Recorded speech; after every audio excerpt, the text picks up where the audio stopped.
What's going on?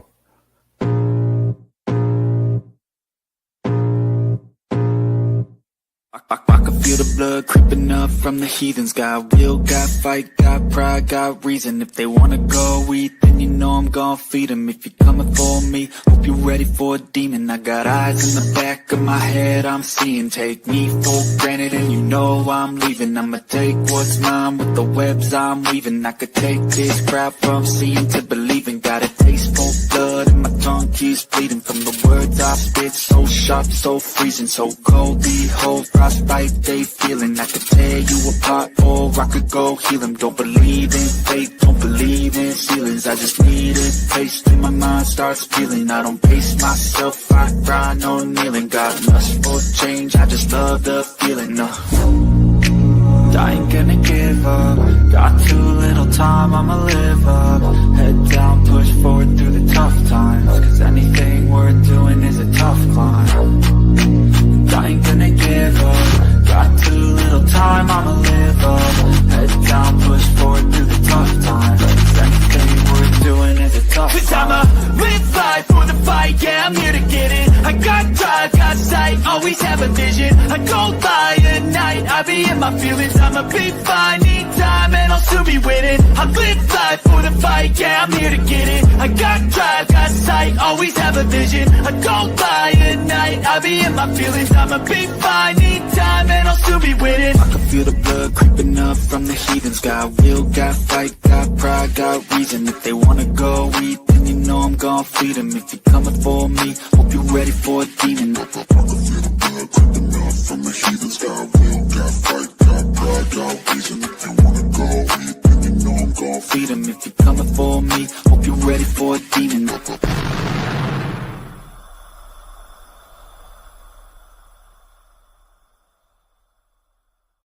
Ladies and gentlemen, good evening and welcome to Dead Air Live on the Dead Air Full Spectrum channel. It is our Sunday night live show, and thank you guys all for joining us tonight.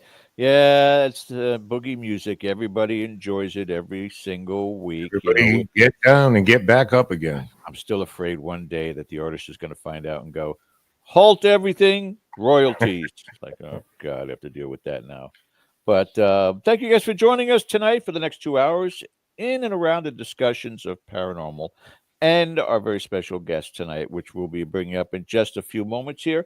But want to say that, Ken, we're kind of back to normal right down here in Florida weather-wise. It's been in the 70s with a cool northern breeze. Thank you for sending that to us from Rhode Island. I appreciate that. And how are things going up there? You got some thaw going on finally? Cold. Really? A little bit more snow tonight. We're in New England. It just works that way. We're used to it by now. Forever investigating. Yes, correct. Thanks for joining us tonight. Everybody out in chat, we've got a great show for you tonight. So we want to let you know ahead of time, and we'll have a reminder out there that please, if you have questions for our guests tonight, we will get to them at some point. So feel free. I think you're going to really enjoy this couple. Yep. We are simulcast with KGRADB.com, KGRA on Facebook. You can also find us on Twitter at Global Radio Live. Those of you listening through KGRA could also follow us right here on YouTube at Dead Air Nation. Facebook.com is Dead Air Full Spectrum. Also our personal Twitter, Dead_Spectrum. And last but never least, our Patreon memberships. We had a really good conversation last Monday, Ken. Had some fun, little game show action going on, and everybody was involved in it. So a really neat time. Each and every week on Mondays, we go live with our Patreon members and talk about anything that's under the sun and everything that's under the sun. So make sure you guys check it out. Don't forget to hit that subscribe button, also the thumbs up and the reminder bell. And we are ready to get started tonight, Ken, because we've got a lot of digging to do with our guest this evening, don't we? We do. And oftentimes, as you know, we really enjoy having paranormal teams, investigators on the show. Apart from the interviews we have with a lot of people that we'd love to bring in people from different areas of the country. Tell us a little bit about what's going on in the field. These particular people are from Kansas. Yeah. So, it'll be great to have them. I'm sure you'll enjoy what they have to say tonight. So, again, thanks for coming. Yes. I discovered them, connected with them through another social media platform. Mhm. Some of you may have heard it is not defunct. It is not dead yet. And we don't know if it will be. It all depends on what's going on in Washington. But the old TikTok, which, we do have our own platform there also for Dead Air. But I just found that the postings that they've been putting on their channel are, to say the least, fun. Um, there's good creativity to it, good structure. But what struck me more than anything else is all of the different places that they have been to, all the different investigations. And you want to talk about somebody who has that fever going through the investigations. It's a lot of fun. And I'm certainly looking forward to having a discussion with the both of them tonight. Ken, if you'd like to go ahead and do the introduction. Sure, I certainly will. Ashley Evans is the founder of Pen Paranormal, paranormal investigator, and an author.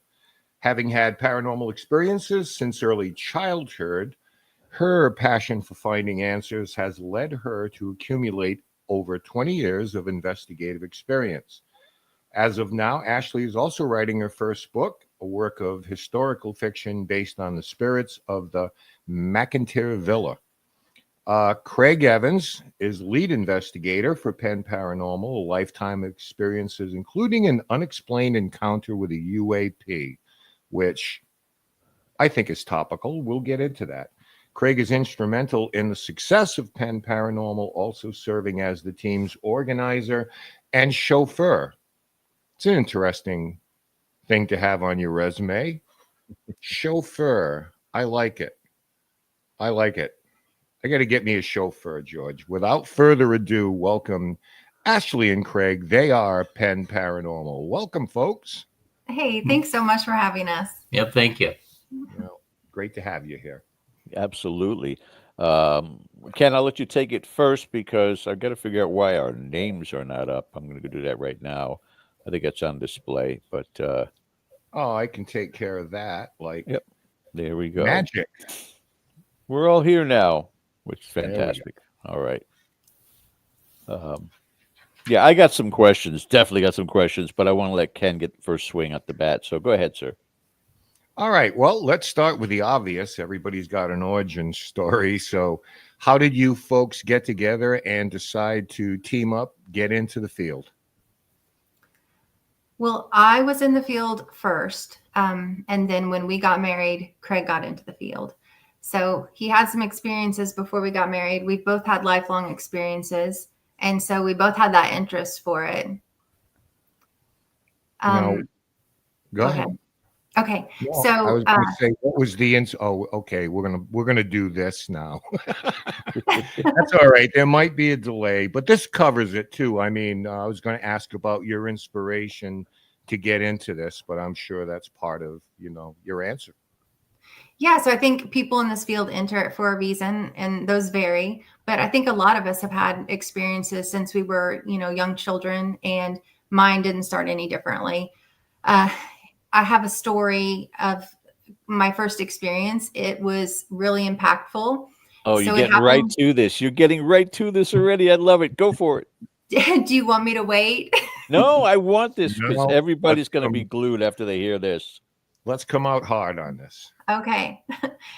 I was between 3 and 4 years old. I don't remember, of course, how old I was when this happened, but I do remember which room in the house my bed was in. So that tells me kind of the age that I was when it occurred. And I grew up in a 100-year-old farmhouse out on the property that we still live on today. So this is kind of a story that, even though it started when I was little, it actually started long before I was born, and it's continuing today. So I was in bed one night and I saw movement at my door and looked up, and there was a man standing there. And he wasn't the typical hat man, although he did have a hat on, but it was a straw hat, kind of a farmer's hat with a wide brim.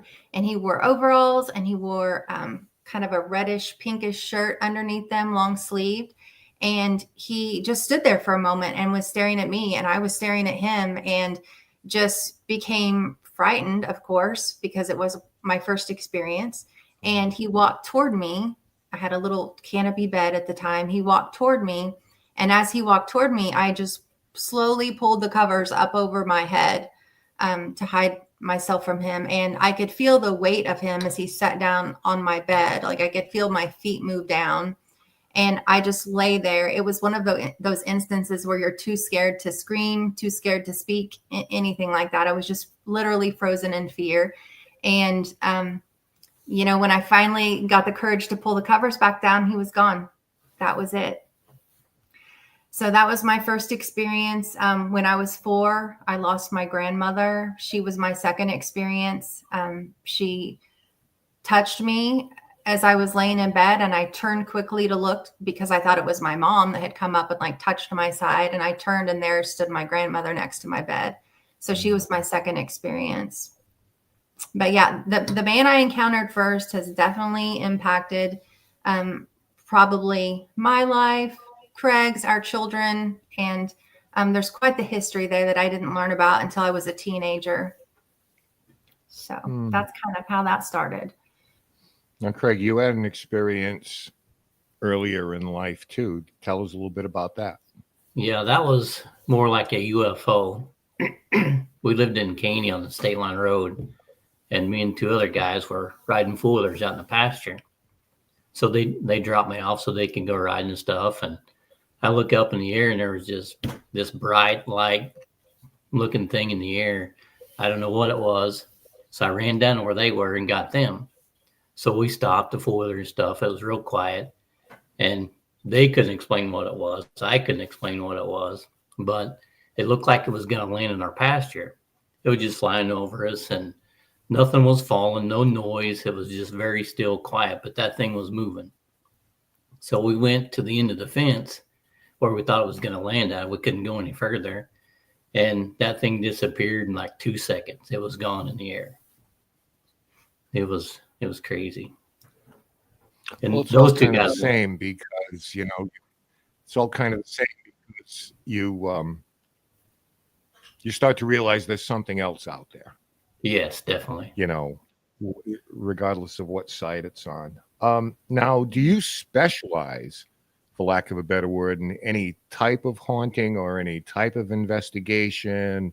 Or your methods of doing it, do you lean more one way than another? So a year ago, we encountered a haunted location for the first time called the Garnett House in Garnett, Kansas. And we had seen it featured on different YouTube videos by some pretty famous YouTubers, and had seen footage from the house. And it had a lot of poltergeist activity that happened there. We went and investigated and had an experience there like we had never had before, or had even seen on TV before. It was just unexplainable in so many ways. And so we went home. Actually, that night I walked out and said, I'm done with paranormal investigating. I'm not going to go back. And by 12:30 the next day, I was booking a second stay. I was just so captivated by what had happened, and curiosity was getting the best of me. And since that time, I've probably gone back to the location about 30 times. So I really dug deep into that location and like what causes the activity there. So I would say if I have a specialty, it is more poltergeist type activity, and then there is kind of the resident demon there, whether he is or not. That's up to interpretation. But yes, that's the Garnett House. Yes. Mm-hmm. And he is known as the Grinner, and guests encounter him frequently. He pops up on equipment frequently. So we've done a lot of research into the location. We've done research into poltergeist. We've done research into kind of the negative forces that might influence a place like that and how that all might work together. Mm-hmm. Yeah. And sorry for stepping on you a little bit there, Craig. I was lagging a little bit here. So, No, you're fine. yeah. Okay. So take us through the typical preparation you go through when you're visiting any haunted location for an investigation. What do you like to gather? How do you like to get ready for it? And if you want to, because this is also a topic that comes up before you go in, protection, things like that. Maybe that's your thing or part of your preparation. Maybe it's not.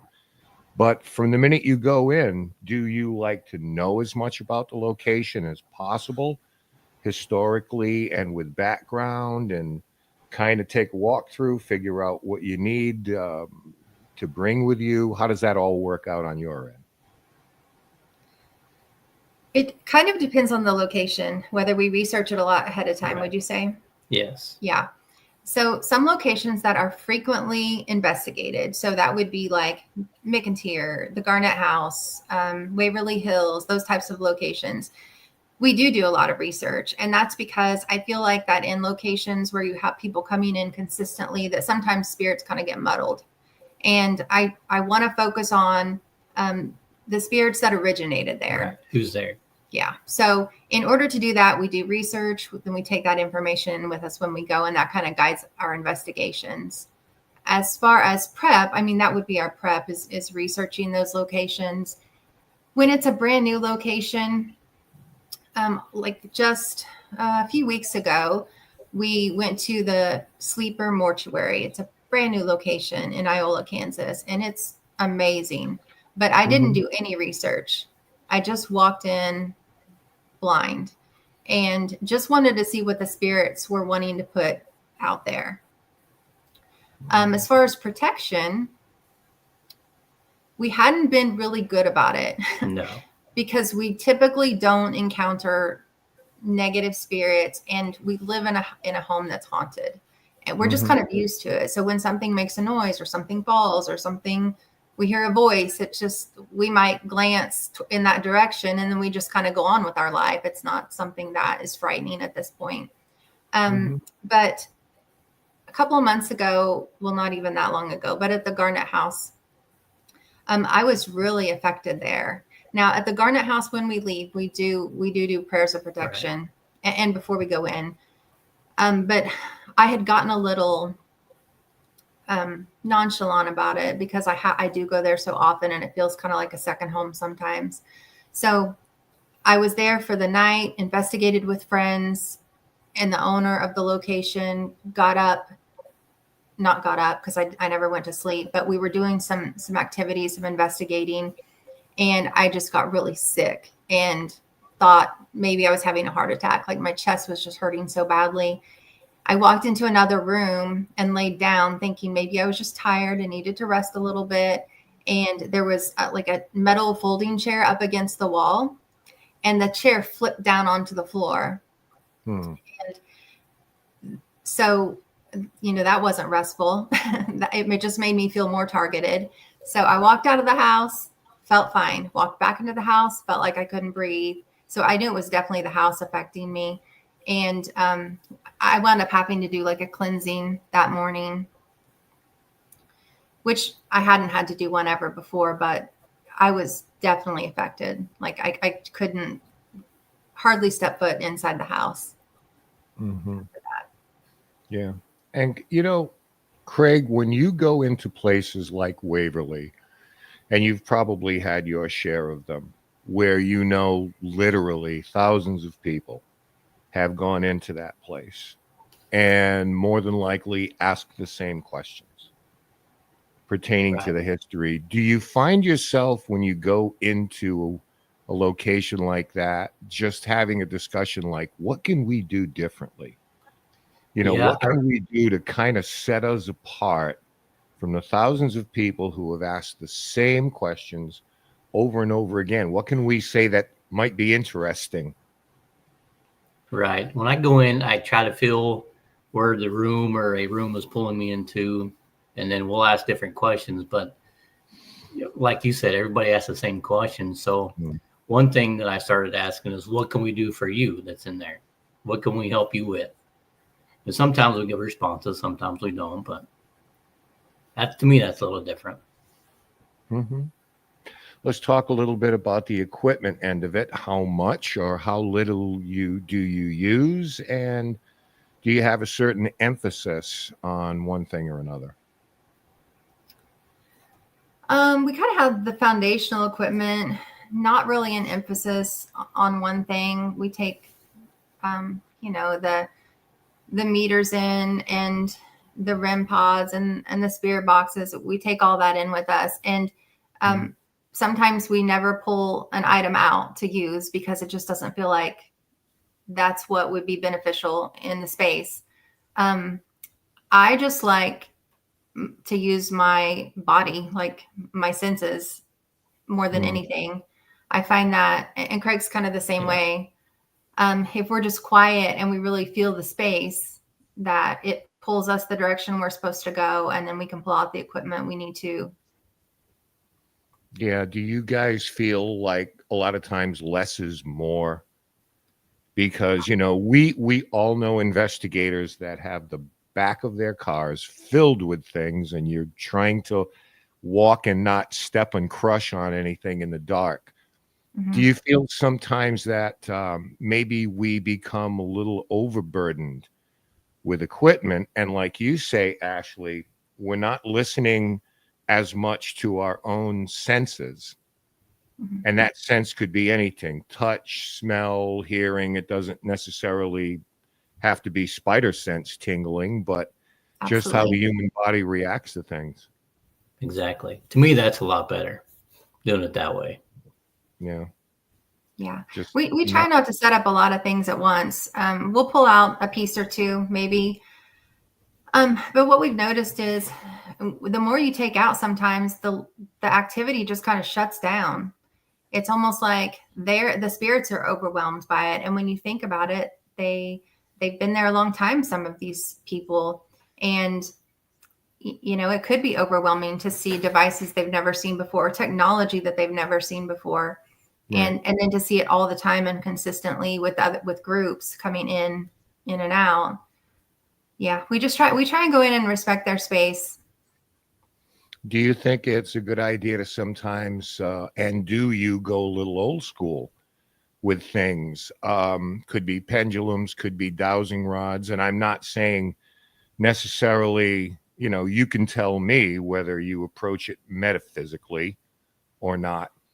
But I thought sometimes those items might be more recognizable to somebody from the 19th century than a REM pod or something like that. But do you incorporate any sort of old school methods into your investigations? So, go ahead. Yeah, sometimes we use dowsing rods, and then depends on the location, we'll use some old time music or bring some old pictures in, things like that, just to try to get activity stirred up or see if we see something or hear something. Now, if you do residential cases and, or sometimes public locations, how do you differentiate between a natural occurrence and a paranormal occurrence? In other words, eliminating all other possibilities before you put your word on the line and declare anything to be paranormal, probably particularly in a residence, because that's a little different than going to Waverly Hills. You're dealing with human emotions and things like that. So tell us a little bit about that. Yeah, so we laughed about this last week, actually. We say that paranormal investigators are different in the way we approach things, because typically people sit in their house and when something happens, immediately they go to a logical explanation for it. Whereas we go to a paranormal explanation and then we work backward toward a logical explanation. And probably just from personal experience, we react to it that way. But you're exactly right. With residential cases, the the goal is to make the person that is that's living in the space or has a business in the space, which is what we typically run into, to feel safe there.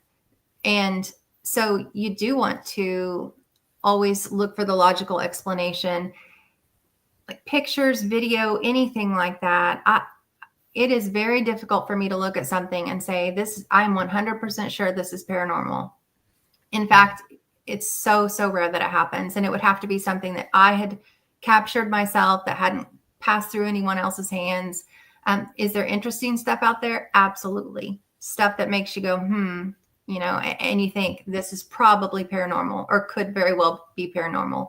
But even, voices or stuff moving around, to label it that, it has to be really impressive. Yeah, agreed. Because, I mean, at the end of the day, the best possible resolution for a family is an explanation. There's nothing going on here, the pipes are unbracketed, or it's the way, to give them an explanation that you don't have anything to worry about seems like the best possible outcome. Absolutely. To me. Yeah. So definitely. I think it depends on what the person has witnessed. So if it's voices, or if it's noises, or like you say, you can explain that away. The last case that we did was for a business, and this gentleman had watched a chair come off the ground and fly toward him, and he was terrified, like wouldn't go back. So we went in and investigated, and through the history, we were able to figure some things out for him. And I think a lot of times when someone experiences something that is life-changing like that can change your perspective on what's possible. Yeah. You have to go back to, these are spirits, and they are trying to get our attention sometimes. And they might be trying to get our attention like, hey, I'm here, but don't know how to do that. And so it might be a voice that comes through because they're yelling at us that could sound angry when it comes across a recorder. Or it could be a chair moving that is just them trying to move something to say, hey, I'm here, or to say hello. And even though it seems scary to us as living people, in fact, probably a lot of what we encounter isn't meant to be scary at all. It's just meant to reach out. Yeah. Now, I mean, in those situations, do you find yourself at the end, obviously, if you record or document something, you're going to share it with them, good, bad, or indifferent, but at the end of the day, it seems like people only have a couple of choices. Like you've seen the TV shows, you need to move right now. And where am I going to go? I've sunk every dime into this. Hi, Joe. But do you find yourself at the end where you try to give some counsel to people, because it's like, okay, there are a couple of choices here, but can you coexist? Can you cohabitate? Can you come to grips with it or make your peace with it? That would seem to be important. How do you handle those conversations? Well, we haven't had a lot of them because we haven't done a ton of we haven't done any residential cases. Right. Actually, they've all been businesses. So anything private that we've done for people have been businesses. Is that right? Yes. Well, sure. Even businesses run into those same kind of anxious situations. Right. But we've never said to anybody, oh, you need to leave, or this is dangerous, or get out. I mean, we've never encountered a situation like that, nor do I ever believe that we would. We just kind of give them the information that we have and explain to them that while it might look scary, it probably isn't intended to scare them. It's just somebody trying to say hello. Right. Just kind of tapping you on the shoulder a little bit. And sometimes we jump to conclusions on that when a book flies around or something like that. Mhm. You immediately think that Yeah. harm is intended, but hey, if I'm on the other side, I don't know how I'm going to get your attention. Exactly. Yeah. Like waving in front of you isn't doing it, so I got to up my game here a little bit. Even bruising even bruising or scratches that they might experience. Like you said, if it's a spirit, they don't know how much energy or force to use in order to get your attention. They're going to do what they need to do, and sometimes that might look like a bruise or a scratch.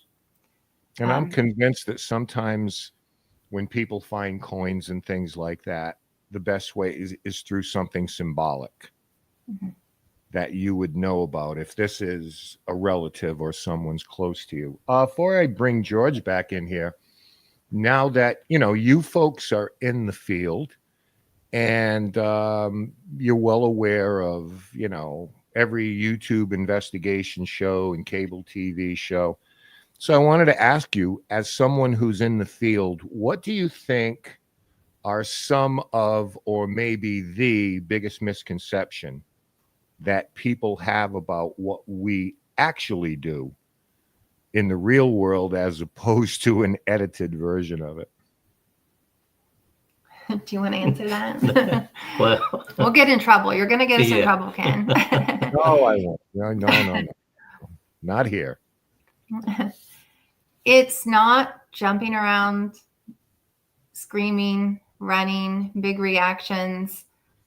It's just not that typically. I can't say that I've never had a big reaction. I have a couple of times, definitely. but it's been, really significant events, and it wasn't. I wasn't geared to have a big reaction for the purpose of entertainment. And so I think the misconception is, or the difference is, when you're seeing something on YouTube, you're not seeing those people because they get the most activity on an investigation, or they get the biggest and best activity on an investigation. They're entertainers. Are they serious investigators? They might very well be. I mean, I know some of them, and I know they take it seriously, but they can also investigate in a way that is very entertaining to people, and we like to watch it. Like, I like to watch it. So I'm not here to criticize them like on how they do things. When we go into a location, we're not there to entertain. We're there to investigate, and we're very much in the moment. And even when we use equipment, like we said, we're paying attention to our senses. I rarely even record. I know that's probably not very scientific, but I don't even record a lot of our findings.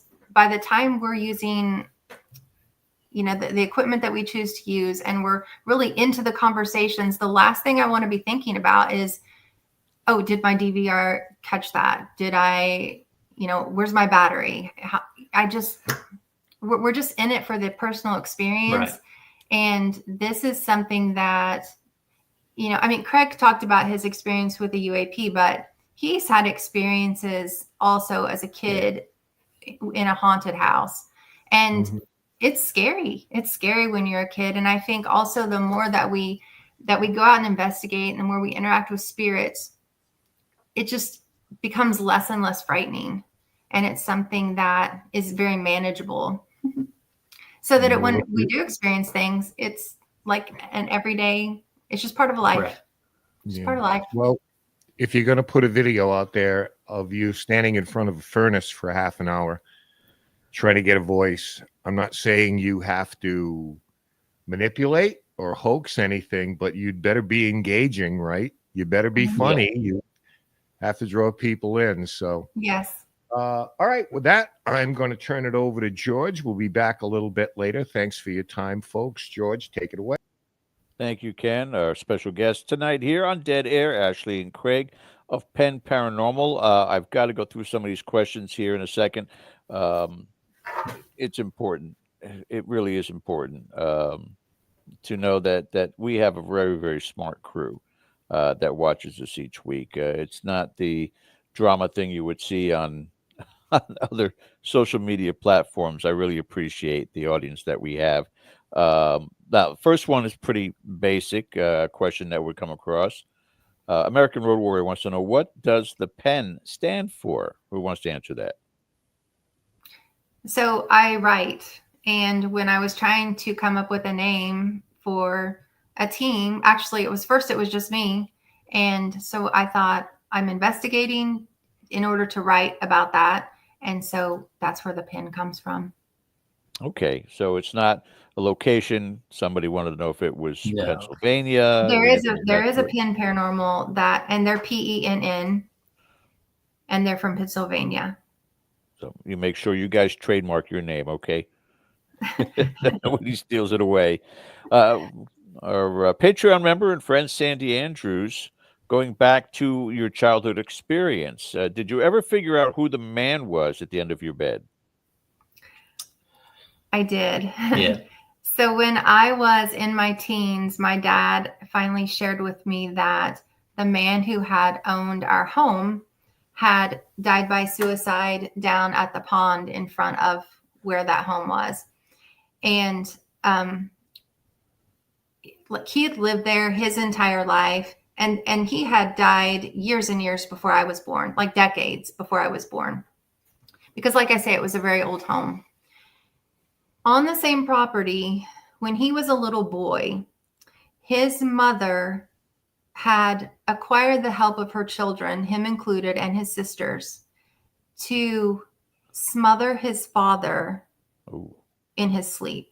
So his dad was kind of a drunk, according to the history here.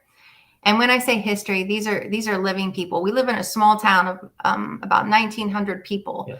So the relatives of these people still were living when this was discovered.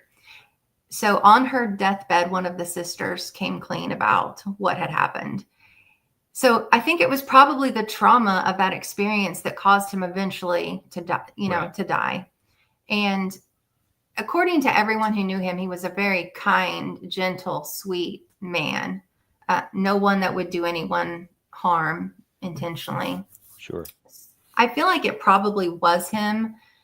We talked with a neighbor guy a couple of years ago and asked him to come tell us just everything he knew about the family. His mother had been very close friends with one of the sisters. He said that when he was a little boy, they would walk into the home, and even though the man had passed, his mother continued to keep his hat hanging on the wall, just like he was still there. And I asked him to describe the hat, and he did, and it was identical to what I had seen the man wearing. So I truly believe that it was him that had come to me in my room. And that was my first experience with him, but certainly not my last. Yeah, you stated in some of your threads on TikTok that it's almost a feeling for you that he's a protector of you. He is. Yeah, absolutely. I feel like he's been with me always, and I feel like he's still here on the property. We hear things from time to time. There's more to that story and the experiences that we have probably from that family here. But for the most part, I think it's him. And, I just call him out like, hey, Mr. Divins, how you doing? But there have been, go ahead, you go. Craig, you get a little jealous there. You're occupying time Right. with yeah. Ashley. You're sitting there going, hey, wait a minute. Wait a minute. I'm the yeah. protector. I tell you what, it's got to be something that somewhere along this journey for the two of you, as you're hitting these locations for investigating, maybe attempting different methodologies, different pieces of equipment, and going to different locations, such as what's coming up here very soon for you, to be tempted to continue that communication with him, to continue to try different methods to see if there's the perfect ingredient to get him to communicate with you. Have you attempted that yet? Twofold question. The other part of it is, in what you're doing, have you come across psychic mediums in some of your investigations, and have they fortified your thoughts about this man being your protector? We don't investigate at our house at all. We have so Good. much things that we see. I see things, hear things. We don't investigate at our home. But outside, I mean, if he's Mhm. following you everywhere, you could still attempt at McInteer Villa. And while you're in there investigating, if it's quiet elsewhere, try to see as to whether or not he's popping up. Have you attempted that yet? No. I haven't. I struggle with this because I don't want to give him attention to the point that he's even more active.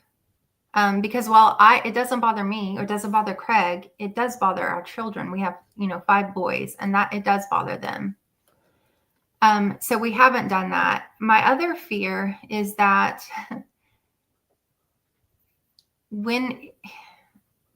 how do I want to say this? We were in a position that we thought we were going to have to cleanse our home. Okay. And probably from Garnett House. I mean, that's where we felt like we were getting probably some stuff going on from Garnett House. My fear was that if I cleansed the home, I would push him out. Right. I understand. I certainly understand because Yeah. we're not absolutely sure what works in this field, what doesn't, what is positive or negative. We only go by what we've seen on the shows and trial and error in the field, and that's Right. not an error you're willing to take a stab at, correct? Right. I would if it got bad enough, but I've tried to be really careful where he's concerned. Right. Like I know he's here, but I don't want to make him a focal point of our family. I mean, has he impacted us? Yes. Has he protected me? Yes. I can tell you there was an instance in my life, which I'm not going to go into the details of that here, That's but fine. I feel like he probably saved my life. I mean, that's how impactful it was. It was in a very dangerous situation and a light bulb exploded just at the right time. And whether that was, I mean, we're Christians, so I think that it was either an act of God or he was there and he was protecting. And it could have been a combination of both. Like he could be just my angel. I don't know. But as far as his activity here at the house, we don't want to make it Right. more than what it is. But at the same time, we don't want to push him out. He was here first, and he was a kind and gentle person and well loved by all those who knew him.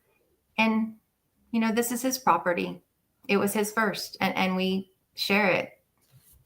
It's a kind gesture and a very warm and inviting gesture too. And I think there's reciprocation there with our question.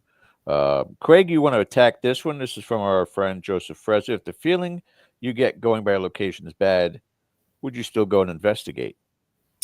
Yeah, we sometimes we go to the Garnett House or even different locations. You get a weird feeling that it's just a weird feeling, or when you go in, you just feel different. But we still go. We still investigate. Sometimes it's a little bit harder to investigate, but we still go.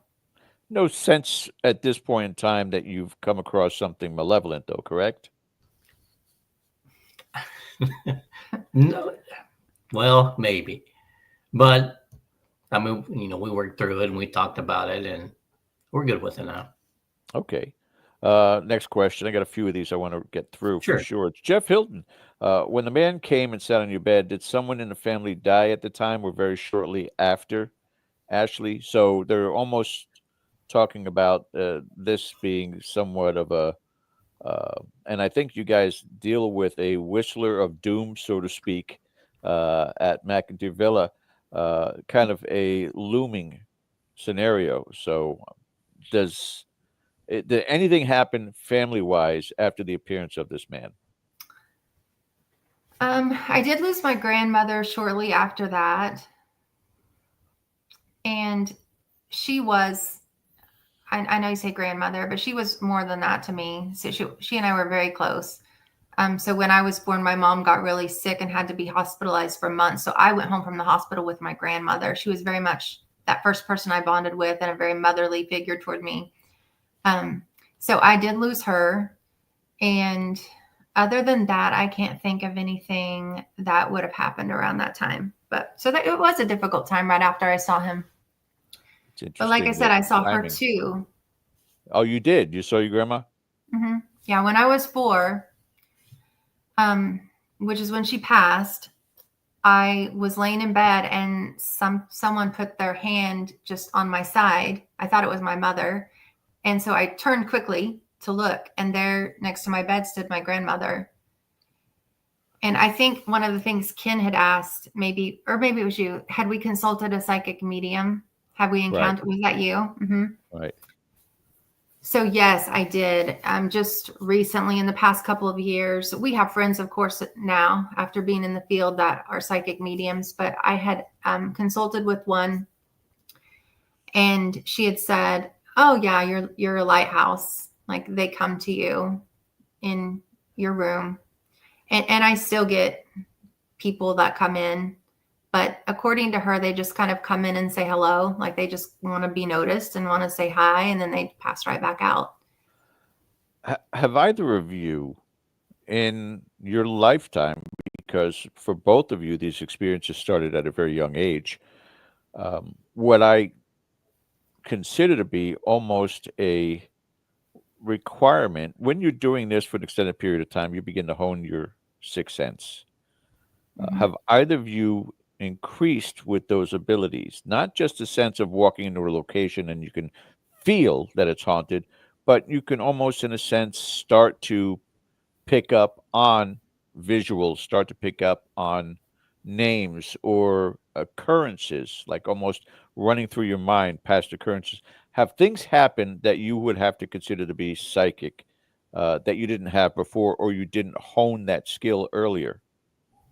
For me, definitely. I see things a lot more than I've ever have, and definitely hear them. But here at the house, I've seen a lot since we've been doing this. It sharpens that sight, doesn't it? Yes, for Uh, sure. This one's kind of deep, but from the Shoba question, Ashley and Craig, on average, what reason have you found these spirits are still here? Is there anything that is a constant? And again, you've been doing quite a lot of research, quite a lot of investigating, you guys. So do you find anything pattern-wise, why they appear at certain locations, or is it still as random as human beings? At the McInteer, when we go there, we always get a whistle. So to me, that's something that's there. This is one incredible location, too. Yes. It is. The very first time we went there, we even got it on audio, but we got a whistle, just like a woohoo. I can't whistle. Yep, just like that. And it was one of our very this room. You were in this room, right? We were in the basement, actually. Yeah, the first one was in the very basement. first time. So it was just on audio. And then the one that I have the video of posted, it was a later investigation. Yes. Oh, probably 3 years after our first time there. We had gone back and had just walked in. Stephanie and the group, we were just walking into the dining room, and there it was again. Same whistle. Mm-hmm. Yeah, looks like Melissa is in your neck of the woods. She knows all these different places you're talking about. And I've got one more question, so then I can start asking my own questions. Okay. Wade Laffey says, do you think the protector ever comes with you on investigations? I think he answered that, right? Well, I didn't, because I hadn't considered that before, but that's a really good question, Wade. And one I think is worth delving into the next time we go somewhere. Yeah, I've had, I've had those around me and pop up during Spirit Box sessions or during EVP sessions and pop in, and you recognize the name or the voice. Now, in this particular case with yours, you've never heard the voice, so you wouldn't be able to recognize it either way. But I think they do definitely stay around no matter what.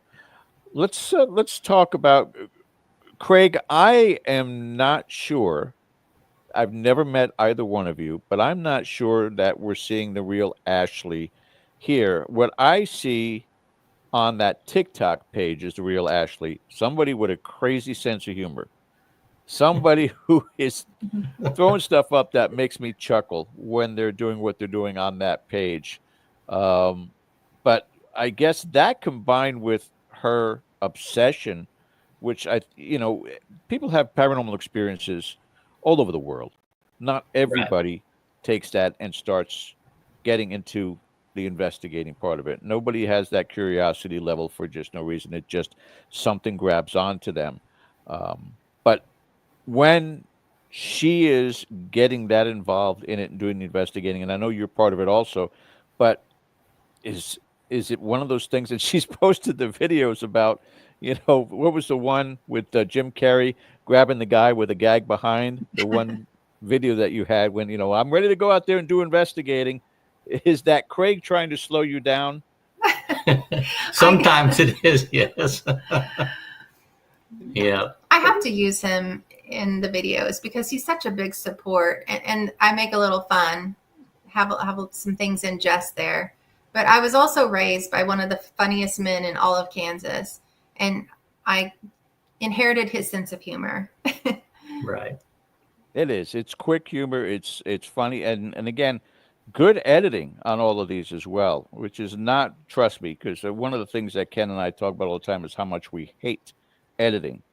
But you do a very, very good job with this, and it comes across much less terrifying, even though even some of the experiences that you had may have been something that startled you. Mhm. But the way that you come across with a lot of these things is to say, hey, it's not all terror and horror and demonic, that there's actually something that you can get from this, and using your sense of humor actually protects you as well. Right. Yes. We So try to have, sorry, go ahead. No, you go ahead, sir. You try to what? We try to have fun while we're doing it. And we do get scared, but we still try to have fun. You guys got, looks like Kansas pretty much nailed down. I know, again, what I just showed with McInteer Villa. Now, would you consider this to be kind of your home base? That's one place that you'll go back to time and again? It's probably one of the first Yeah. ones that we investigated that was actually like a location. I mean, I've investigated a lot of places for, the last couple of decades, but it was more around my hometown. We have a pretty active little spot here down in Southeast Kansas. Some ley lines cross down here. We're right along the parallel. So we get a lot of activity just right down here at home base. But McInteer was the first place that we went that we really started getting activity. We went with, some groups, stuff like that. And then we just kind of started branching out from there. And the reason I chose McInteer for the book, and this kind of goes along with your question about have our abilities honed some since we started investigating. We had played a game of hide and seek at a group event. There were like 10 of us there. And I was the hider. So I went down into the basement and was just standing there, kind of like hidden back behind like a brick formation down there in the basement. And if you've been down there in that basement, it's a little spooky. So I was probably just, meditating my way through it. But I had my eyes closed, and it's just like this movie played out in my mind. And it was so interesting. And I thought, oh, like that needs to be a book. And that's when I thought, oh, I'll write that book. That's a good story. And the more I started writing the book is each room, a story from each room. So my first one was the basement, and I wrote about everything that had played out in my mind.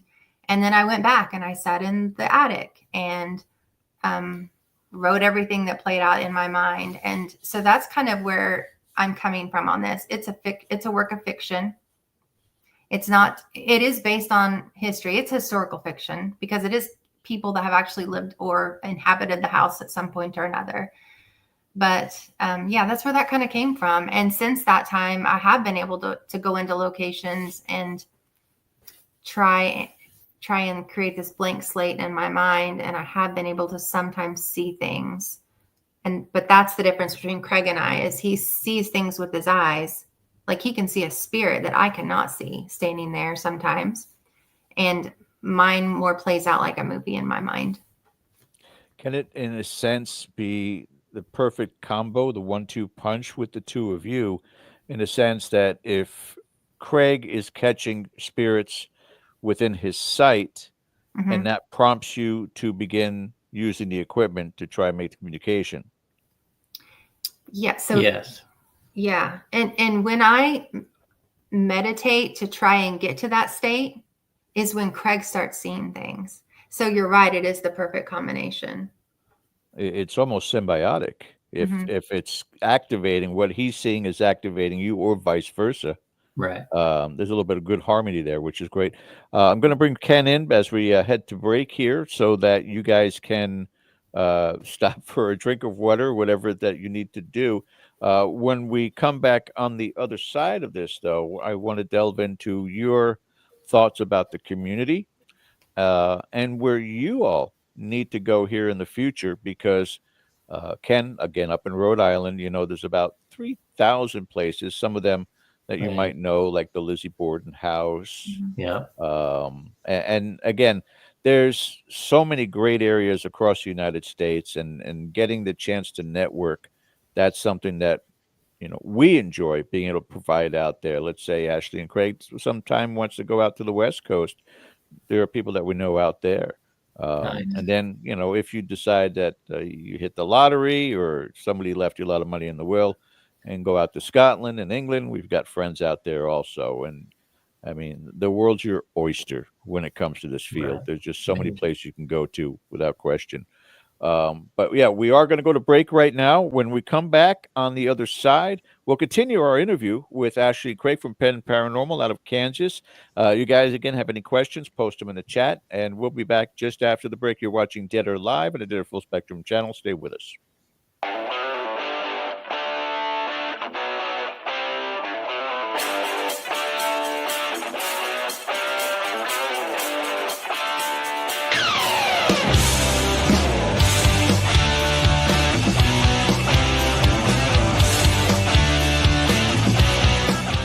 Hey members, the new KGRA DB app is now available on iOS and Android devices. Gain on-demand access to any KGRA DB programming. Download any show directly to your mobile device to listen or watch on the go. Go to the App Store and search KGRA DB.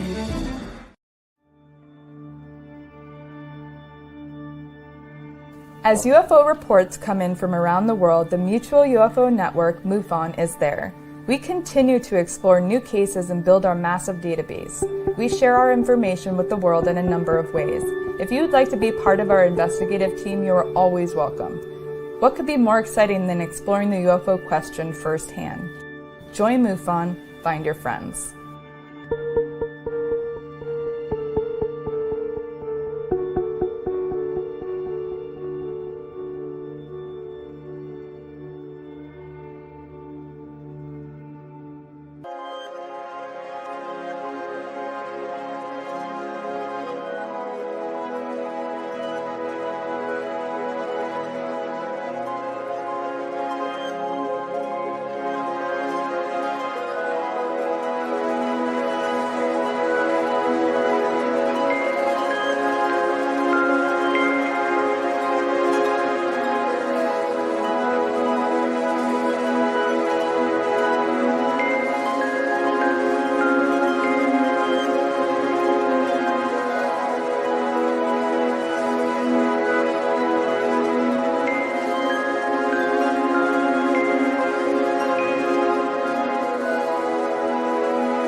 You're listening to the KGRA Digital Broadcasting Network.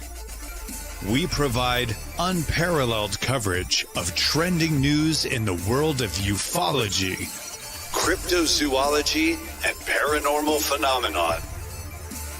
Whether you're watching our video live stream or listening to one of our audio programs, you are getting the best from world-renowned researchers and hosts, guiding you through topics the mainstream won't touch. Miss one of your favorite programs? No problem. Head over to the members area at kgradb.com for access to our massive library of award-winning content. Make contact, stay connected, only at kgradb.com.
And you too can become one of our Patreon members. All you need to do is to go to Patreon/Dead Air Paranormal.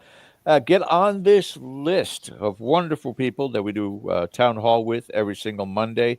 Some upcoming exciting changes going on with our Patreon account that we are not going to announce anytime soon, but we'll keep you guys abreast of what's happening there. And of course, our town members already know what's happening. So you guys make sure that you check it all out. It's a $3 membership, and geez, you can't even get a cup of coffee at Dunkin'. It's not even half of that for Dunkin' Donuts coffees now, like $7. I think it's ridiculous, or a carton of eggs for that matter. Get out of Starbucks. Get out of Starbucks.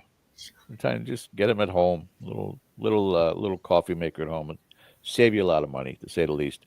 Welcome back to the show. Ashley and Craig from Pen Paranormal out of Kansas are back with us. Just went through a rapid-fire question round with our audience, and you guys can continue to ask those questions. But we want to get back to talking to them about their experiences here in the field, where they're at, where they think they're going. But Ken, I hand it back to you, sir.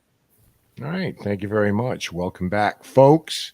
And welcome back, everybody, for our second hour. Okay, so let's get into your process a little bit now again. When you collect your data and your documentation and your recordings, what is the process you go through as far as review, and how do you arrive at something that you say, yes, we're going to present this? Do you guys kind of battle it back and forth a little bit? You ever get those things where somebody says, oh, this is the greatest thing ever, and one of you says, yeah, I don't know, maybe not so much? Do you have that back and forth before you arrive at an absolute green light to display that? Yeah, I'll see. I think I'll capture something, and she always debunks it. No, this is what it is. We don't have a lot of evidence up, and it's because we are so careful. I'm never going to put anything out there that I don't fully believe is that we captured something paranormal. Yeah. Yeah. So, I mean, if you both arrive and you both say yes, then those are the things that you hang on to, and that's fair.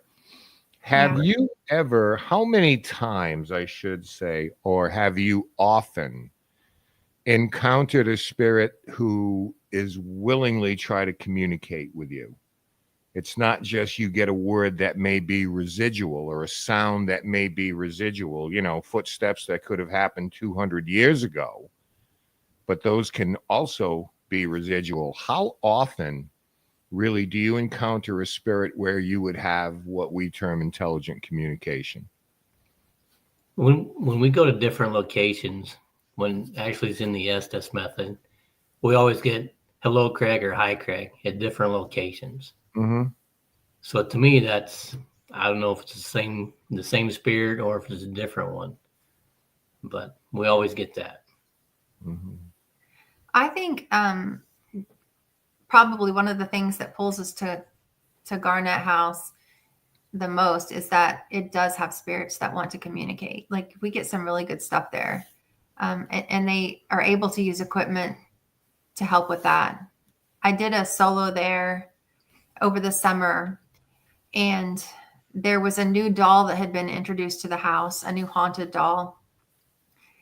And I put a REM pod next to him and had a whole yes and no conversation, it felt like, which I had never experienced before. I even changed the battery in it, thinking that maybe that was the cause of this, because I was having such a hard time believing that this could really be happening. Mm-hmm. And so changed the battery, stuck it back up there, and the same thing continued to happen. And it was on a mantle, so there wasn't like electricity running near it. I didn't have my phone anywhere near it. I just couldn't explain it. So that was one of the things that I did record, and I wound up putting that out on social media because I did feel like that something was communicating there. Mm-hmm. And also at that location, there's just some really active spirits there that, like, they want to be heard. They want to tell their stories. Some are good spirits and some are grumpy spirits that might not be good spirits, but they all want a piece of the conversation, I feel like.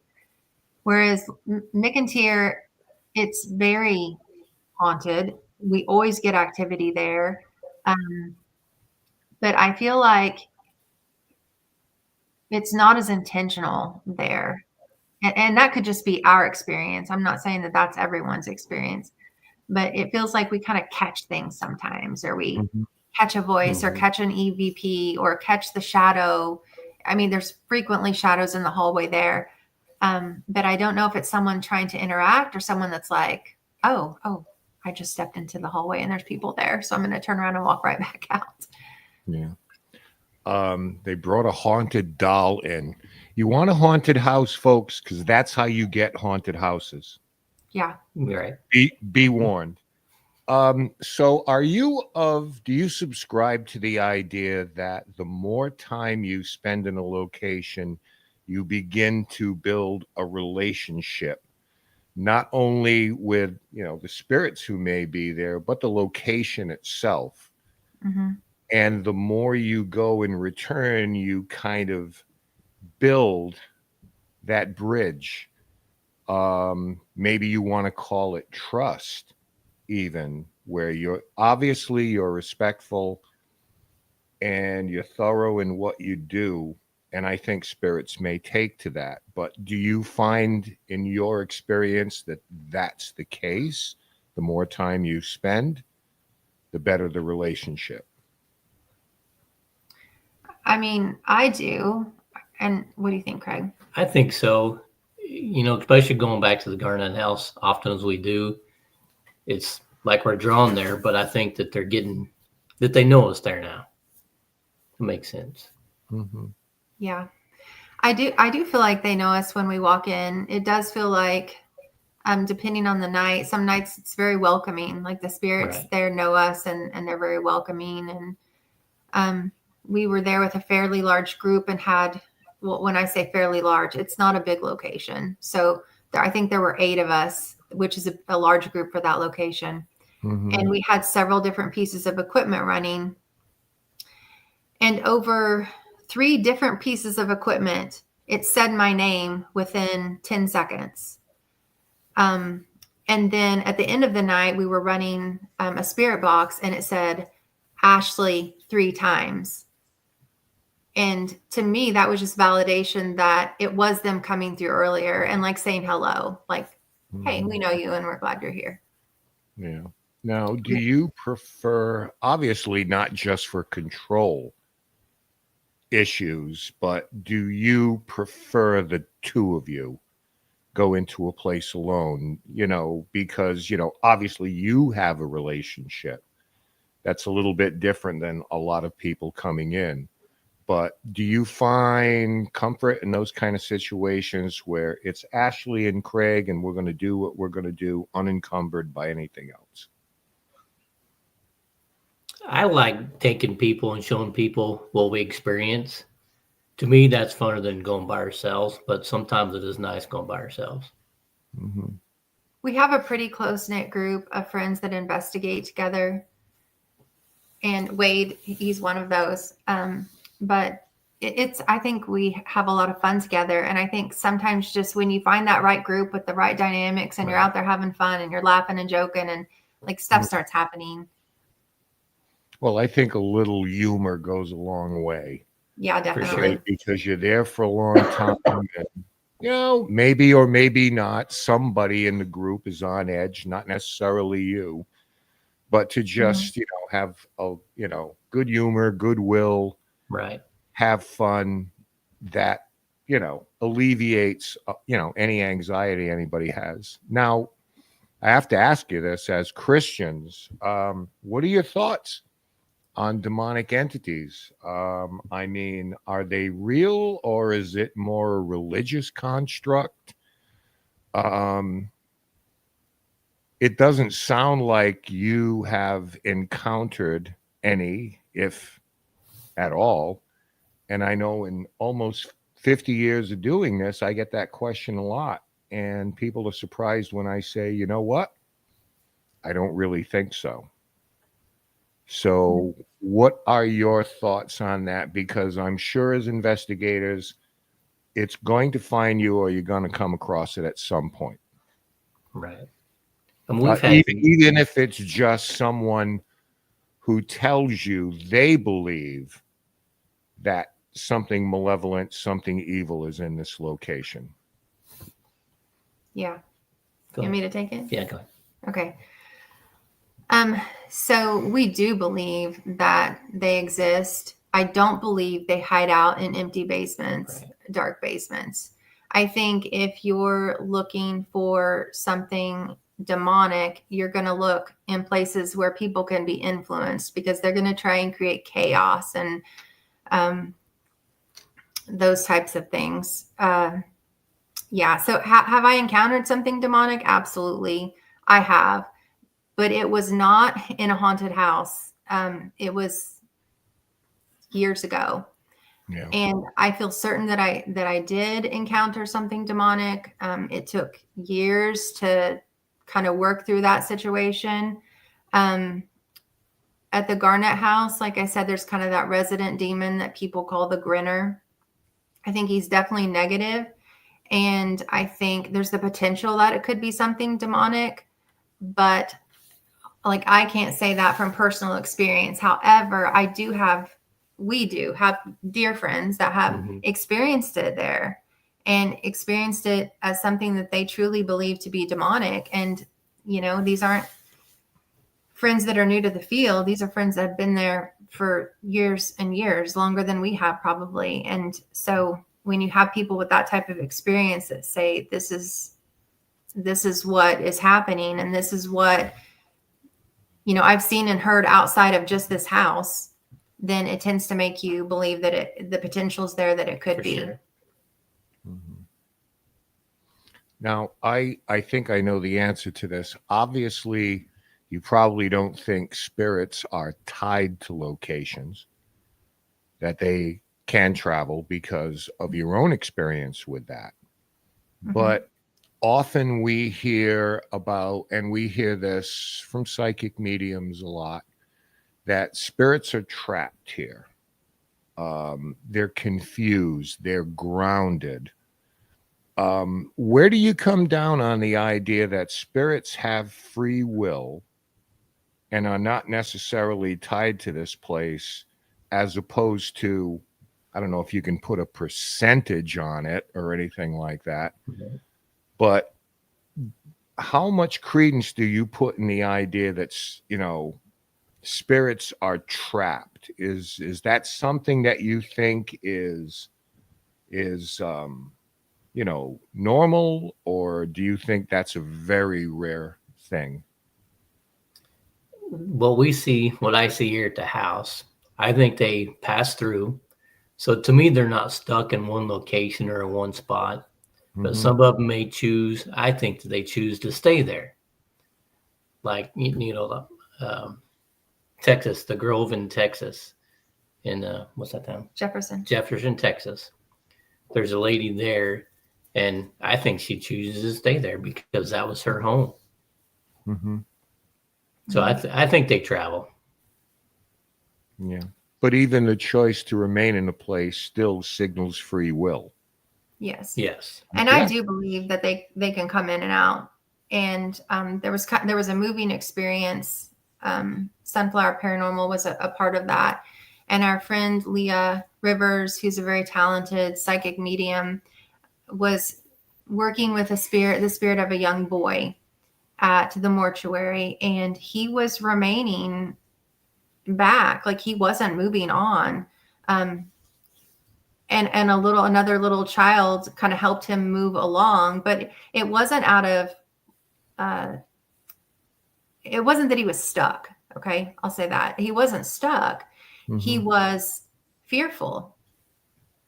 When I think a child's spirit, when they're passing from one life to the next, that they experience emotions just like we do. And that fear of, if I was lonely and alone and unloved in the earthly realm, then what can I expect in the heavenly realm?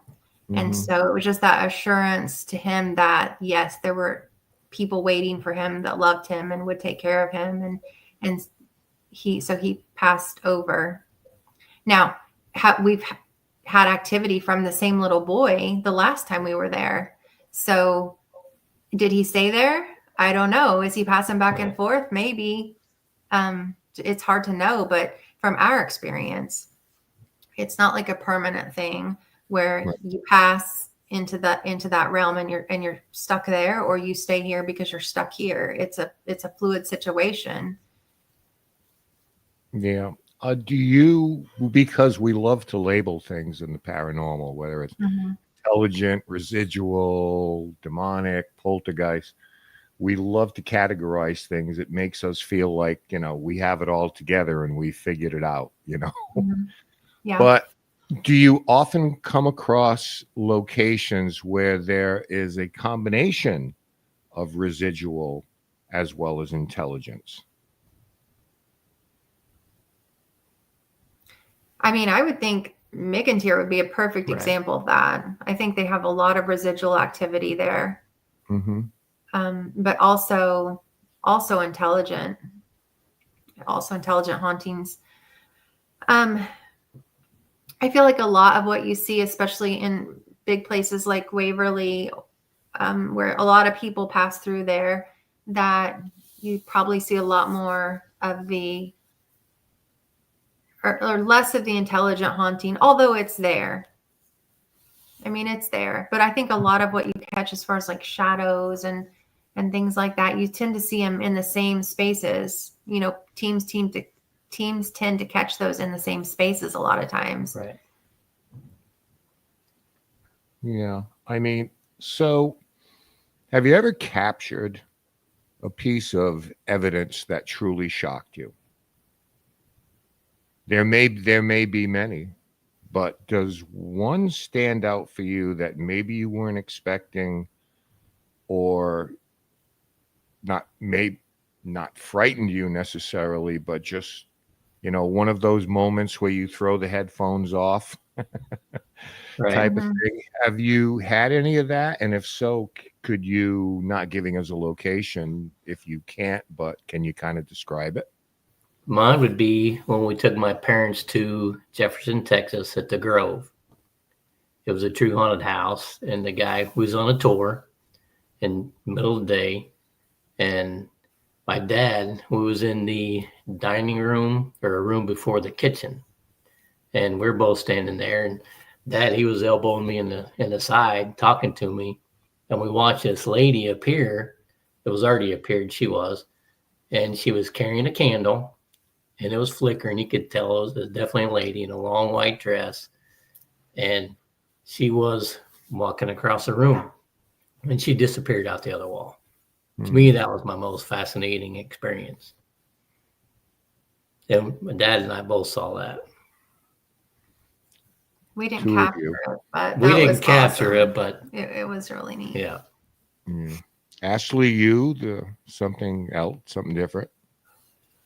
Something I captured or experienced. Oh, whatever. It doesn't necessarily have to be that you had a camera running, but has there been an experience or an event that just totally blew your mind? The first night that we were ever at the Garnett house, it scared us out at 12:30. It's the only time we've ever been scared out of a location Right. before that or since. And we had investigated downstairs quite a lot, and we were getting some responses, but nothing, mind-blowing. Mm-hmm. And we had gone upstairs to what's called the attic room, and there are some stairs that go up into a square in the ceiling where the attic is. I was standing underneath those stairs, the ladder, sorry, ladder, not stairs. It's a wooden ladder that goes up into the attic. And I was standing beneath it, watching our equipment, which was set in the closet right next to me. And every time I would come up from looking at the equipment, I felt like that cobwebby feeling on my face. So I felt like there was something there. And I asked Craig to trade me places so that he could see if he could feel the same thing. And he did. He switched me places. So I went in front of the ladder and kind of off to the side in a doorway. And Craig stood under the ladder. Within a minute, he said, "Yeah, I feel that too." And as soon as he said it, it sounded like somebody dropped a bowling ball on the ceiling above him. Right above me. Craig went to the floor thinking that the ceiling was coming in, the attic's ceiling, or the attic floor, I guess it would be. Yeah. He dropped down, and at that same time, a rubber ball, like a kickball, came out of the opening of the attic and flew and hit right at my feet. Now, we had like cat balls set up all around that opening. No one can go into the attic. It's not safe to be up there. So there wasn't anyone up there. There were only 4 of us in the house at the time. But that came down out of the attic without setting off a single cat ball. Yeah. Like it didn't roll. It was thrown. It came down and forcefully hit at my feet. And I kind of screamed and walked and went backwards because it was just so unexpected and overwhelming. We hadn't ever experienced anything like that. And the 4 of us went down to the car. We actually left the house to kind of get ourselves together, say a prayer of protection. We went back in and thought maybe we should just leave, but all the lights are still on upstairs, so we have to go turn those off. And it was so thick in there. It was definitely one of those times when you could just feel like everything had built up to the point that you were really struggling to even take a breath. So like the Scooby-Doo gang, we go up the steps, in our little huddled group, and we get up there, and I go into one room. The 3 others go into what's called the cowboy room to turn the lights off. And a bed warmer that was up against the wall fell, which we could explain because they were walking by there. It could have been them shaking the floor. But on the other side of that room, at the same time, a wind-up clown doll started playing music. And I could hear them reacting. And of course it frightened me because I couldn't see what was going on. I could just hear the clown and the bang and all the commotion. They come out of the room and head down the stairs, which is right outside of that doorway. And I follow them. But as I do, I can hear these really loud boot prints right behind me, like boom, boom, boom. And in that moment, I thought something was going to push me down the stairs. I truly felt like I was just going to domino everyone. And that was the end of us right there. But it didn't. It didn't touch me or push me. So we made it down and we said, this is it. we're out. We're going to leave. And I said, but I haven't got to use my dowsing rods tonight. So let's just go into this room at the library, which is also called the Grinner room. And I said, I'm going to just go in here and use the dowsing rods for a minute. So we all go in there, and I have the dowsing rods, and I'm standing in front of a bookshelf, which the only painting of the Grinner in the home is of him leaning against that bookshelf. It has him about 8 foot tall with a hat and horns, and not a pretty guy. So I'm standing there with the dowsing rods, and my friend is facing me, and she says, you know, you're in his spot. And I said, yeah, I know I am. And at that moment, a doll comes off the bookshelf above me and falls and hits me and startles me, of course. And I said, wait, I think I might have done that. I probably hit the bookshelf. You know, I was trying to debunk it and explain it away. So we set the doll back up on the shelf. She was this little plastic doll. And so she sat there pretty good. It wasn't like a rag doll. Mm-hmm. And I set her back up there. We were shaking the bookcases. We tried everything to try and get her to fall from where she had been sitting, and we couldn't get her to. But still, we were like, that's it. Let's go. So we go into the equipment room, which is right off of that room, and you can see right into that Straight room. in there. We're packing up all of our things.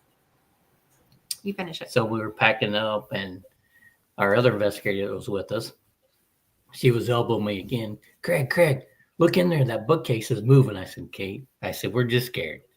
I said, it's not moving. We're just scared. And so I looked in there, and that bookcase you can actually see moving back towards the wall. And in that doll, legs and arms came straight out like something was pulling it towards the wall, and it slammed so hard against that wall. Yeah. But both legs and both arms went straight out in front of it like something was pulling it through the wall until it. That's when we finally left. I want to ask you something to see what you think of this, because I had something similar happen to me one time in a church, of all places, where it sounded like, and you used the word bowling ball, and so do I, sounded like somebody dropped it chest high and it hit the floor. Yeah. So, of course, you know, flashlight, go over there. There's absolutely nothing there. And I always thought about this because there never seems to be a physical disturbance. It's not like when you heard that bang, I assume shards of wood and dust weren't flying down on you or anything like that. And there probably wasn't a dent in the floor. Do you think that certain spirits can literally manifest sounds that have no intrusion on the physical realm whatsoever, but audibly they can create these things either to scare the heck out of you or to announce their presence? So I'm curious what you think about that notion. I think that they're doing it just to let us know that they're there, but it is so loud that I don't know how they would do it, but it is so loud. Yeah, tap on the shoulder would be fine. Thank you. Right. There's a lot of ping pong balls set up in that home. And, you know, there'll be times when you clearly hear a ping pong ball fall and bounce across the floor. And you go into the room and they're all right where you left them. So I think they can not only manifest really loud sounds, but that they can create or duplicate, mimic sounds that we would expect to hear. Okay. Now, have there ever been any other cases that or investigations you've taken on that you felt that need to just stop, go, take a breath, gather yourself, come back?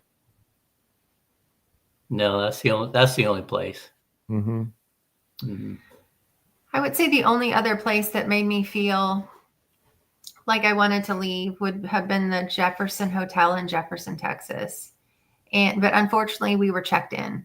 And so it wasn't kind of an option to leave, but we had some activity in the middle of the night that I couldn't sleep through, like some loud banging just all the way down the wall. And for whatever reason, like that shouldn't be that scary, but it just really was. And there was such a horrible feeling in the room that I felt like I just wanted to leave. Okay. But Well, we didn't. I'm going to bring George back here, but I can't leave without giving you an existential question, right? Something to ponder. Sure. Okay. Where do ghosts exist? Do you think they exist in the ether? Do you think they exist on another dimension? Or do they exist in the physical realm that can be brought in? Where are they hanging out?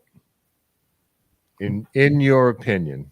I know it's all theoretical, but where are they and how come we have access to each other, seemingly?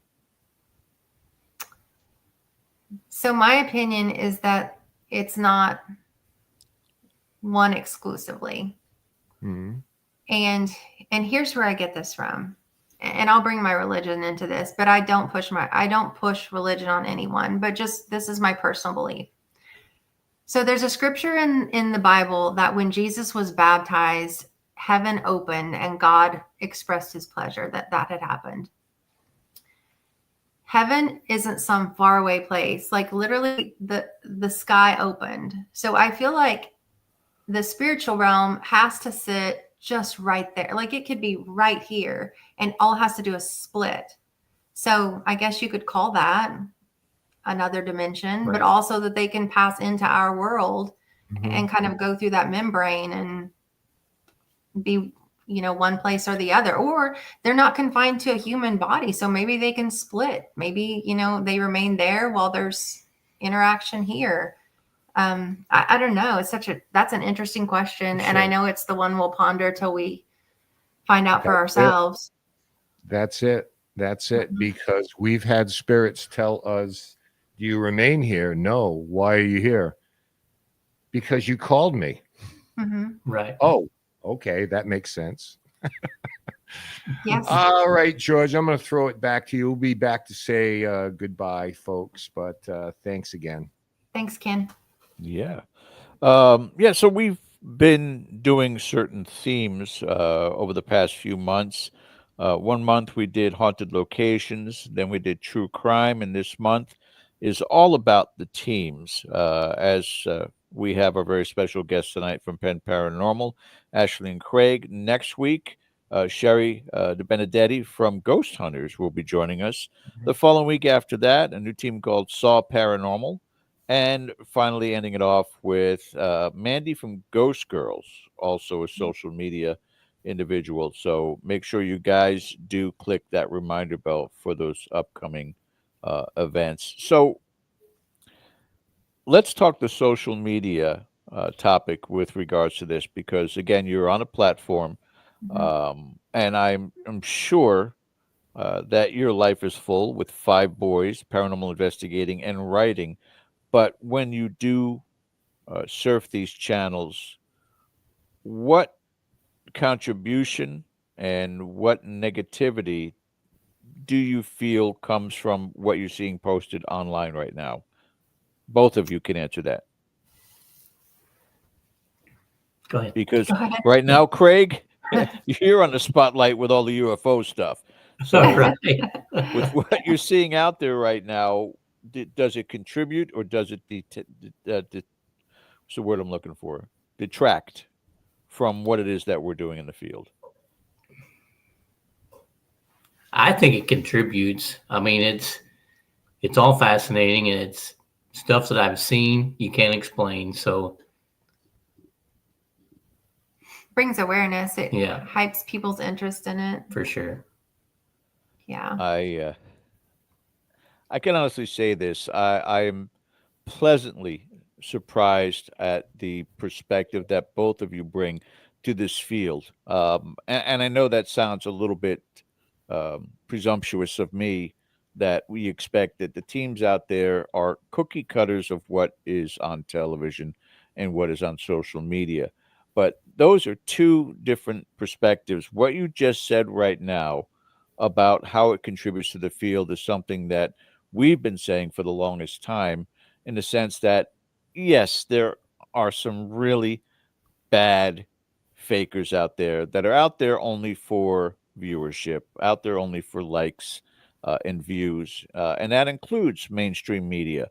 However, if it gets people interested and you get the right people who take for granted what's happening on the entertainment side of this and start just applying the interest to the field, what possibilities are out there for them to discover, that's just fantastic.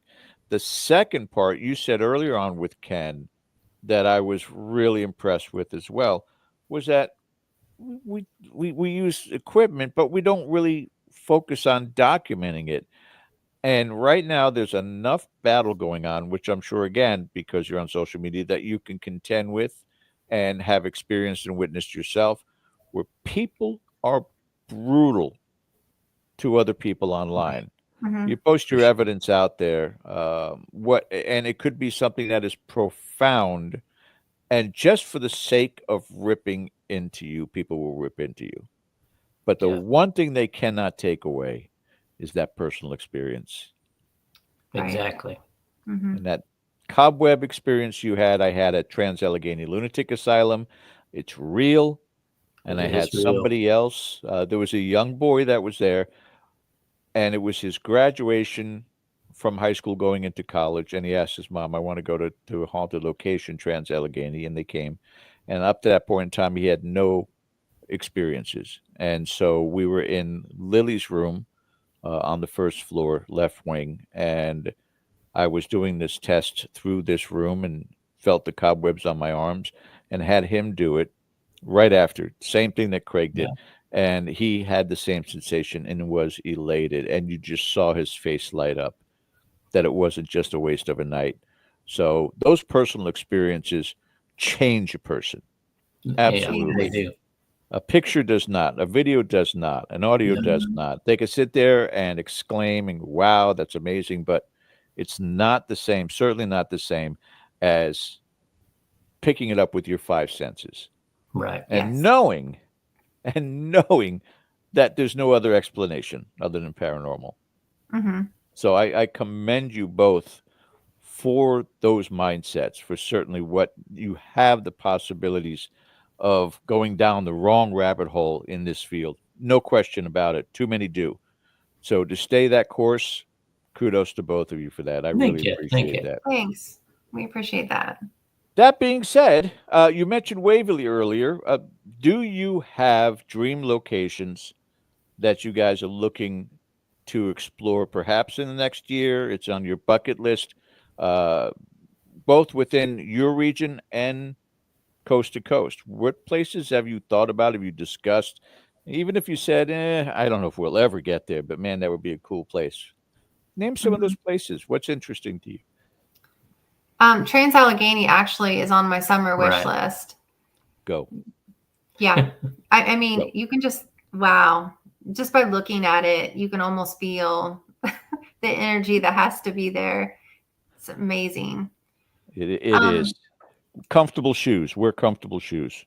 Oh, it looks like there's a lot of walking. Full mile of investigative space in the main building alone. Man. Wow. So Okay. yeah, you can go on forever and not see another soul. It's just incredible. Mhm. What else? I would like to get back to Waverly. Craig had something come up this summer and he wasn't actually able to go. Right. So I took a friend with me. We had a great time, but I want Craig to be able to experience that. It's such a beautiful location.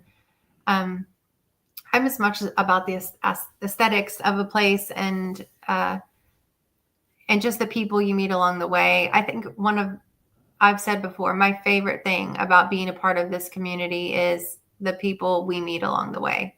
And like Craig said, he loves to bring new people with us to experience things. It's a lot of fun. But any like big places for you that you want to visit? I'm usually the one that's like, She's oh, usually we're going to one- go yeah. here. We have to make it here. So, yeah. Well, be selfish, Craig. Be a little selfish. Skinwalker Ranch, perhaps. I would like to go see that one for sure. Yeah. Yeah. Any UFO hotspots that have piqued your interest? I mean, they're all over the country for crying They're out all loud. over, but Roswell, everybody says that's a good place to go out in the desert. You have to be out in the desert, away from everything. We'll get But you in contact with our producer, Bill, because there is a Roswell conference that goes on out there. And so that's quite fascinating. A lot of high-profile speakers. Right. And you may have seen in our intro, too, Jeff, Ben Hansen has been on there with us. And we've had Travis Walton on the show. They do the speaking engagements as well. So it's a lot of talking, a lot of evidence. But again, it's not the same because this is just stuff that's on screen and they're talking about evidence collected by hearsay and not physical evidence. So it comes down to the experiences that you've already had and may continue to have when you go out and explore. That's the important part of what it is that you're doing. Something like that. I've got a location. I'm going to make you guys do a little bit of homework. It's in Kansas. Are you ready? Okay. Okay. As a writer, Ashley, if you don't know this book, get it. If you don't want to take the time to read it, there are a couple of films out there. Have you ever heard of the book In Cold Blood? I've heard of the book, yes. Truman Capote. And it is about a house in Kansas where a murder took place. And it's called the Cutter Home. Let's see if I can pull one of these up for you. Cutter. But it is it is a horrible place, Clutter Home rather, and it is a horrible place of an entire family being killed by two robbers back in the 1940s, and that's the house today. Huh. And if you guys are able to track that down, some 18 years ago, it was actually up for sale. I don't know if there's an owner now or not, but I can only imagine. That place is another one similar to the one that you're about to venture into that has never been investigated. Never. Nice. Wow. So I'm wondering whether or not that is accessible. Okay. Well, yeah, I'll definitely look into that. For sure. Yeah, we will. Tell us about this place, what you can, that you are anticipating investigating very, very soon. You put some of that out on your TikTok account that you're going to be going. I don't want you to disclose anything that's going to be jeopardizing the chance for you guys to go there, but claims that you've heard about, or it's just absolutely going in blind. We're definitely going in blind, I think. How'd the invitation come about then? Go ahead. Through my sister. She lives close in that area. So, yeah, we visited this place before. Yeah, we did go in there before. And you just by the experience going there, you sense that there's certainly activity there, or have other people said things about it? We could sense stuff when we were there. There's a special area. It's a museum. There's a part of it is a museum. And definitely when we were in that part, we could sense things. Like it felt like a whole different energy in a particular room. And Craig's sister works closely with the person that runs it. And she said how much activity they've been getting lately. So the activity's really picked up. Right. And they asked his sister asked if anyone had ever investigated it. And they said no. And she said, do you want me to bring somebody in? And they said, absolutely. So he's like, we're there. It's a nice feeling. It's a nice feeling especially when people have that trust in you that you're not going to go in there and, again, as you said at the beginning of the show, running up and down, screaming demon and the whole 9 yards, that you're going in there as serious investigators looking to validate what it is that's going on there. With time left, I want to get back to these questions here from our audience. Jeff Hilton writes, if you decide to stop writing in the future, will your drive for the paranormal continue or will it slack off? It will continue, Jeff. And here's how I know that. My book has been sitting while I've continued to investigate. So the goal was to have that book finished at the end of the summer. And I had a total summer of just playing. I investigated every chance I got. I work in a school system, so my summers are off. And I just did weeknights and weekends. And Craig went as much as he could with me. I took friends. it was just a dream summer for me, and the book's still set, and I didn't do much work on it, and I need to get back into that. But you know, I love investigating. I love I just love everything about it. So I won't give that up until I absolutely have to. What is a winter like in Kansas? Because you're talking about the summertime, you're going to be coming to an event in springtime, but how bad is it? Is it cold, cold? It gets cold. Sometimes it gets down. Mostly at nights it's 30. Sometimes it gets down to 8 and 7, but it stays cold usually during the day. A lot of snow? Not here lately. We haven't got a lot of snow. The last snow we got was a couple of weeks ago. It was like 3 inches. Yeah. Well, you got to find those locations nearby to investigate during the winter. It's always good to test a lot of your theories in different elements, times Right. of the year and times of the day. See what it is that you get up from there. Okay, another question here from the Shoba. Ashley and Craig, how many times have they, meaning spirits, tried to go home with you? Attachments. Right. I don't feel like we've had much of an attachment, more of a visitation, if that makes sense. So I feel like we have some visitations from spirits sometimes, but not anything that is attached to Craig or I. Right. I think they come in and let us know that they're here and ask a few questions or something, and then they'll see them again. Yeah. They'll hear from them again. Just passerbys. Yeah. Transient And sometimes spirits. they're connected to the locations. Right. I mean, we actually had visitations from spirits at the Garnett House before I ever booked an investigation there. It's like they knew we were coming before we did. Right. And that's a very common experience for people, especially at that house. I have a lot of people reach out to me and say, I booked for, March or June and I'm having dreams, or I'm supposed to go next weekend and this is happening in my house, just because it's frightening and it can be frightening if it's something they haven't experienced before, and people know we go there all the time, so they'll reach out.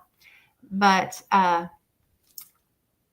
yeah, they actually visited us. One in particular, the Grinner did, and that was very frightening and unexpected. And I didn't know who he was at the time, just that he had a grin that reached from ear to ear. And then another was very calm and peaceful and comfortable. And I just told Craig, I said, hey, are you still awake? And he said, yeah, I am. And I said, there's a black man standing next to our bed and he's dressed. And I described him to Craig. Wow. And I couldn't see him, but I could definitely feel that something was there. I could sense that someone was there, but I could not see him. Yeah. And I couldn't go to sleep, but I was staring at that wall before I actually even said anything. I could tell he was over there. Yeah. Have you had to control? Well, I don't think the control would be the proper word. Navigate these experiences with 5 boys at home. Are any of them getting intuitive at their age? And of course, we always talk about how children seem to be more intuitive than adults are. Any of this coming about in discussions with them, and how are you handling that if that's the case?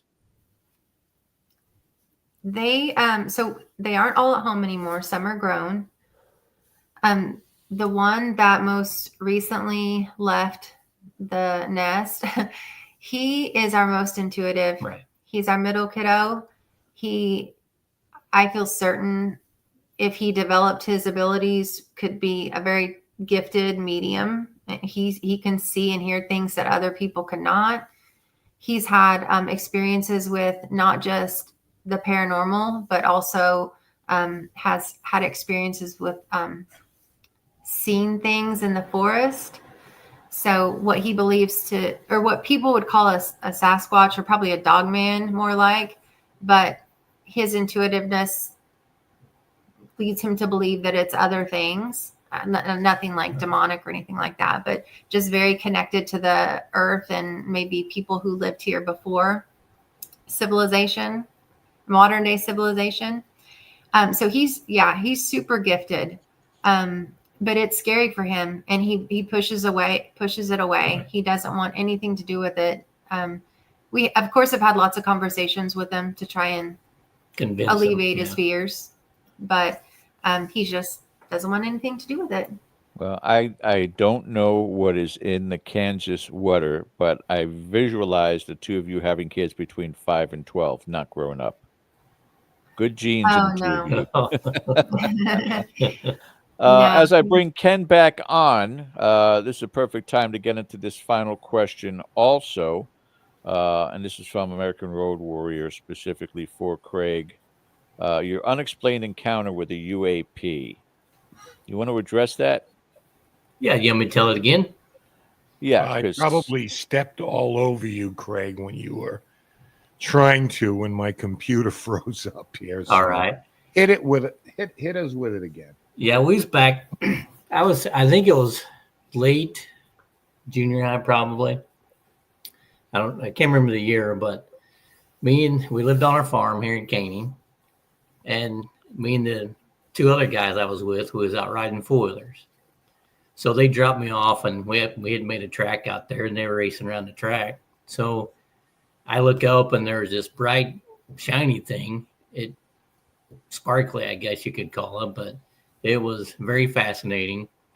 So I went down to where they were at and got them. We stopped the four-wheelers. We never heard anything, and it kept getting closer to us. We couldn't explain what it was. They couldn't explain what it was, but there was no noise whatsoever. Nothing falling off of it like something was on fire or anything. So it looked like it was going to land in our pasture. So we get the four-wheelers, started up and stuff. When we go to the end of the fence where we could go, and it looked like it was getting really close to land. And of course, our lights were on the four-wheeler so we could see. And we get to the end of the fence, and this thing just went straight up in the air and disappeared like in 2 seconds. It was gone. And to this day, those two guys will not talk about it. Huh. Ken, is there a MUFON chapter in Kansas? I'm sure there is. Yeah. No, I mean, Yeah. so, I'm interested too. I do a lot of work with MUFON here in New England. So, I mean, the UAP thing, that's why I asked if you're immersed in it, because I was probably going to drive you crazy with it, but not at all. We have just 2 minutes left here.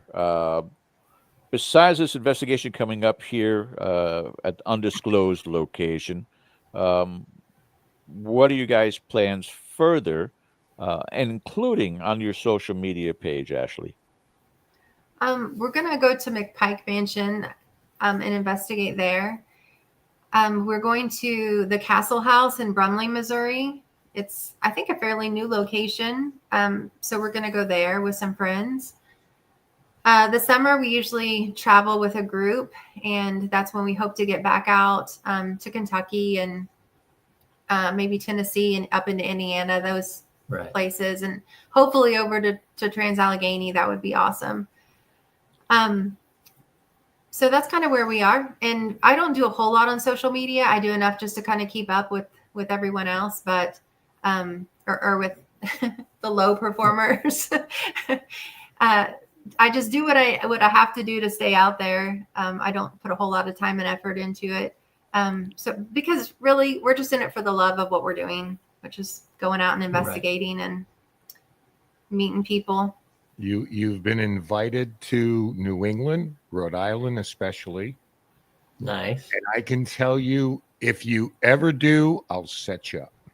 Okay, all right. Thank you. We appreciate that. You up with multiple awesome places. So I know we have to say goodbye. So for me, thank you so much tonight. It was so nice meeting you and talking to you. And this is kind of why we do this. So I wish you nothing but the best going forward.